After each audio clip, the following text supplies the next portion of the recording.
How old were you when the war started? I was not even 4 years old when it started, and then I was 9 when it ended.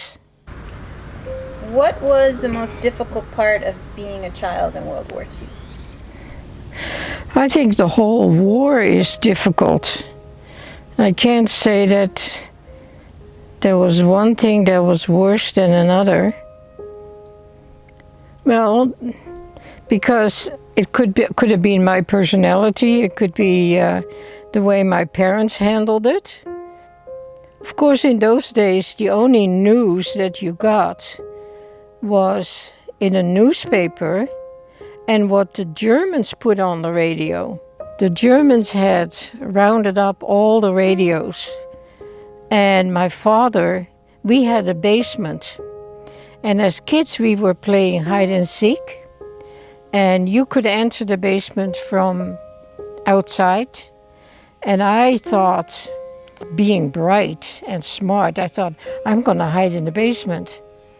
And I surprised my father sitting under a blanket listening to the BBC. And I remember clearly him telling me never ever to tell anybody that we had a radio. And then there was that other incident. And again, I must have been 3-4 years old in the beginning of the war, when the Germans came and rounded up everything that was metal, because they would go and melt it for their war equipment anyway. They came around and they were rounding up all the bikes. And I didn't know that that was not the right thing to do. So when the Germans came to the door and asked if we had bicycles, I said, yeah, they're in the basement. But luckily I said it all in Dutch. My mother spoke German, so I think she was able to communicate with them and say that we didn't have she corrected everything that I said. So we were able to keep our bikes. How come they wouldn't take the bikes away from you when you're out on the street using them? Oh, I did them there too. Oh yeah. So every time you'd go out on your bike, you were taking a risk. Yeah, you were. But it's interesting as a child the things that you do remember and other things that you know nothing about. And that's because how it all came across from your parents. If they remained calm and said something without any emotion involved, you as a kid you didn't pick up on it.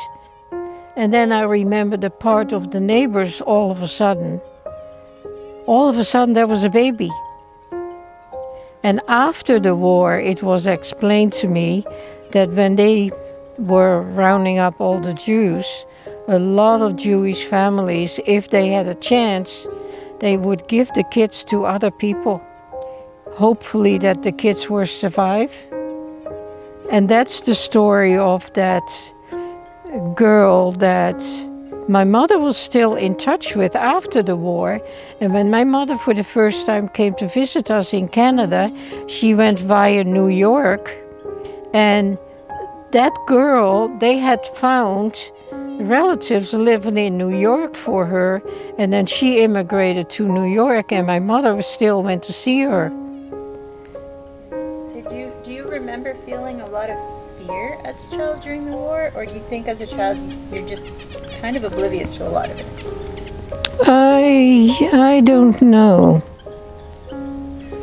Because you're very young, and I must say, kids are very resilient.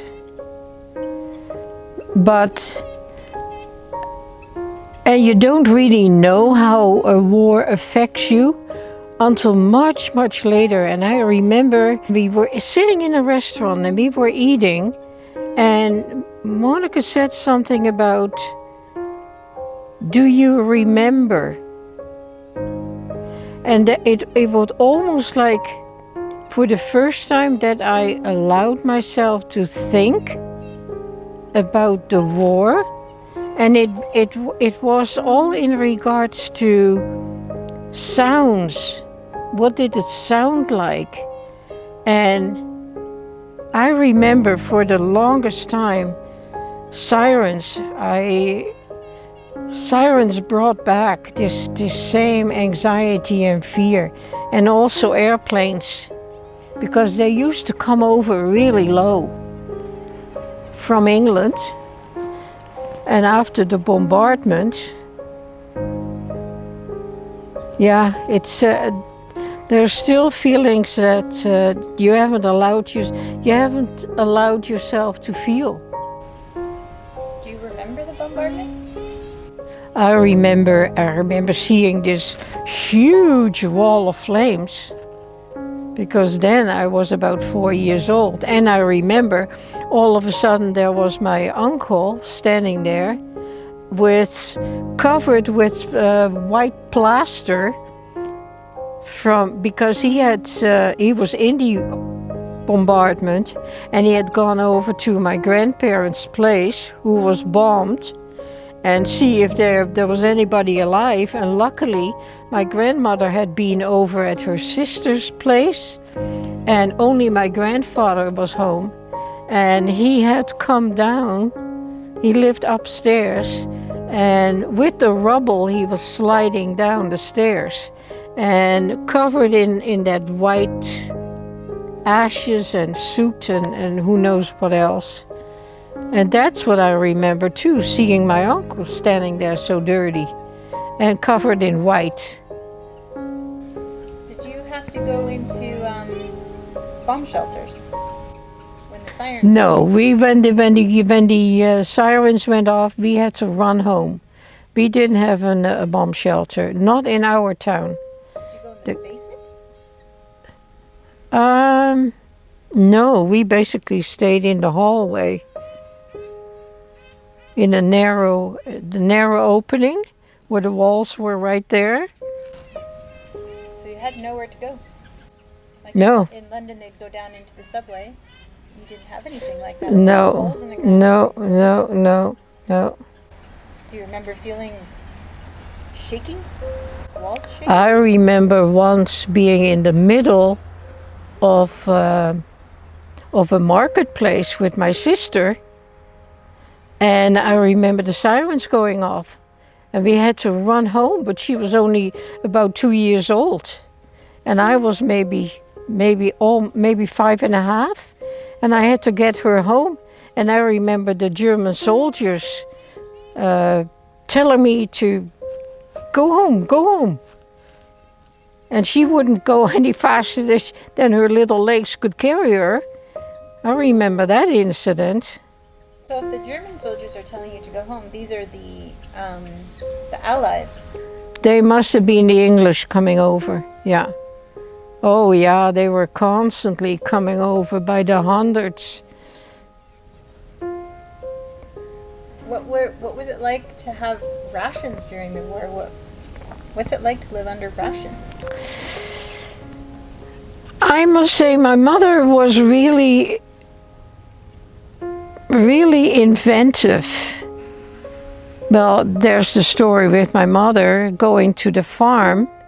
We used to, our peels, potato peels and vegetable scraps and stuff like that, we would go, or she would go on her bike to the farm and exchange that for milk from the farm, from the cows. That's how we got milk. And I remember her coming home one day, and there had been an air raid, and because they come over so low, and she was driving along a dike, had to throw her bike on the ground and herself slide down, and that was the end of the milk because she broke the bottle. So there was no milk, and of course the table scraps were already at the farm. But there weren't very many stories, other stories than that. And I remember my father working in as an cooper in the soda factory, and he was always able to get his hands on leftover pieces of wood. So even in wintertime we were able to have some heat because there was no coal, because we had all these coal heaters in our house. And so we still had some heat. And they, amongst each other, they had a way of making candles. So we had light too, because we were cut off electricity as well. You had times when you only had one thing? Oh no, she had that awful stuff made of sugar beets. I mean, the taste, it still comes up in my... that was the only thing left to eat. And because she exchanged stuff that a farmer had, and anything would go, there was a time that she had gotten a bag with beans. So we had nothing else but a pot of beans. And the honey, it was a concoction of sugar beets, and you had to do everything with that sugar beet thing.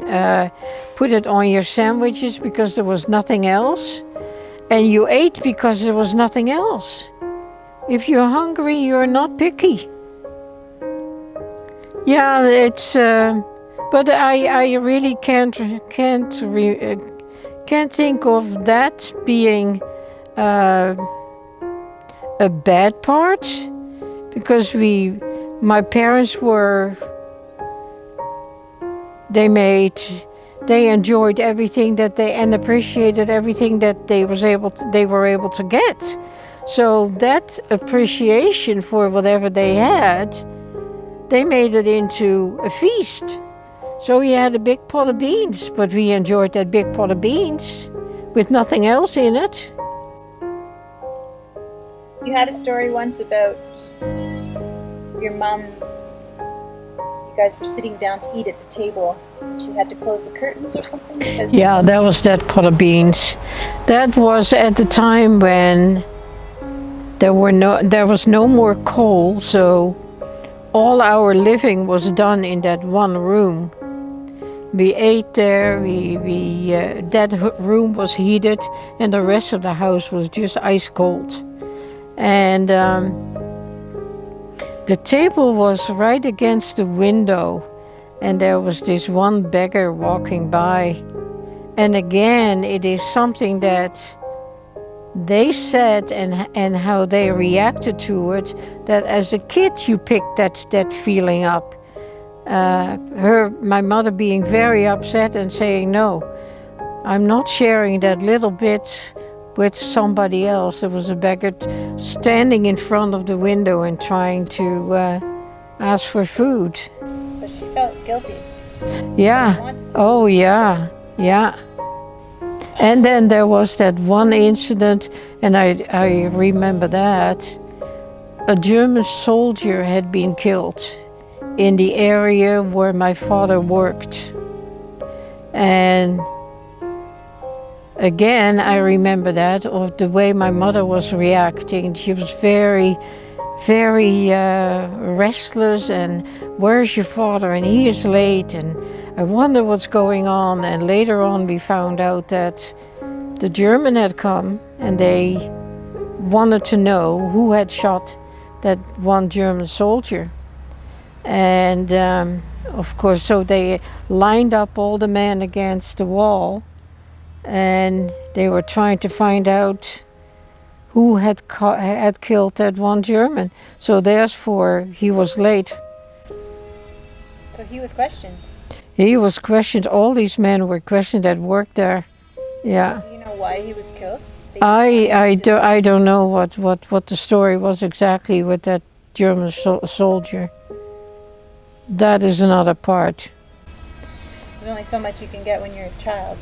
Yeah. And my parents were very good in hiding most of the stuff, and having most of the time a very cheerful attitude.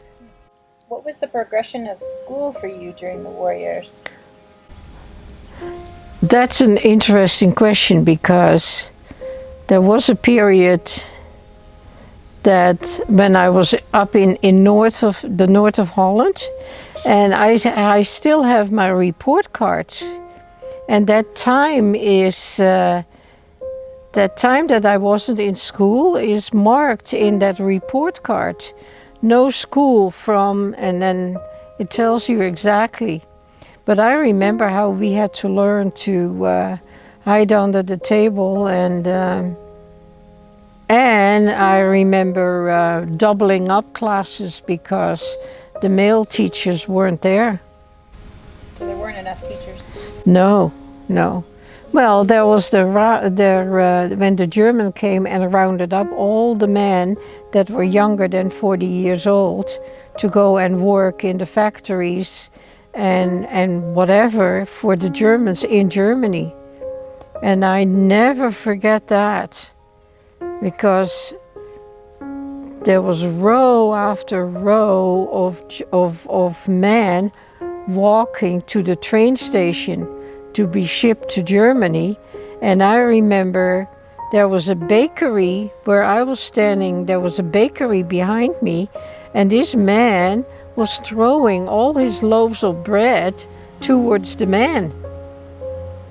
And I remember how excited my parents were that my father had just had his 40th birthday and he didn't have to go. I remember that excitement. Do you remember